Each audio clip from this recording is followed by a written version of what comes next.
नमस्कार मित्रांनो.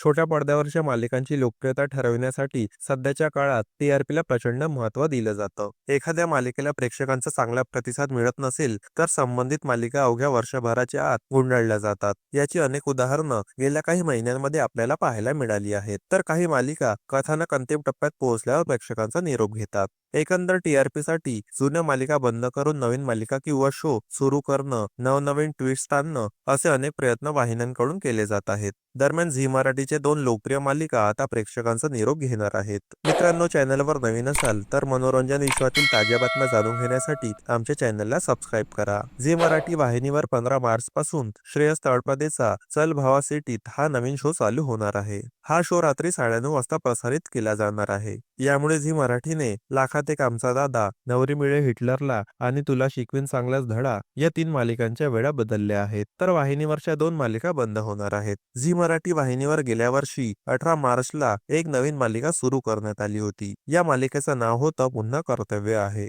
अक्षया हिंदडकर आणि अक्षय म्हात्रे यांची फ्रेश जोडी या मालिकेत पाहायला मिळाली होती. ही मालिका प्रेक्षकांचा वर्षभरातच निरोप घेणार आहे. अक्षया हिंदडकरने शूटिंगच्या शेवटच्या दिवसाचे फोटो शेअर करत याबद्दल यापूर्वीच माहिती दिली होती. पुन्हा कर्तव्य आहे या मालिकेसह गेली 2.5 वर्ष छोट्या पडद्यावर अधिराज्य गाजविणारी अप्पी आमची कलेक्टर ही सुद्धा प्रेक्षकांचा निरोप घेणार आहे. अर्जुनची भूमिका साकारणाऱ्या अभिनेता रोहित परशुरामने भावुक पोस्ट शेअर करत प्रेक्षकांचा निरोप घेतला होता. अभिनेत्याच्या पोस्टवर नेटकऱ्यांनी कमेंट्स करत त्याच्या अभिनयाचं कौतुक केलं होतं. तसेच या मालिकेला इथून पुढे मिस करू असंही म्हटलं होतं. पुन्हा कर्तव्य आहे आणि अप्पी आमचे कलेक्टर या दोन्ही मालिका अनुक्रमे सायंकाळी 6 आणि 6:30 वाजता प्रसारित केल्या जायच्या. या मालिकांऐवजी आता या वेळेत अक्षरा अधिपतीची तुला शिकवीन चांगलाच धडा आणि लाखात एक आमचा दादा या 2 मालिका प्रक्षेपित केल्या जातील. वाहिनीवर 17 मार्च पासून हा बदल करण्यात येणार आहे.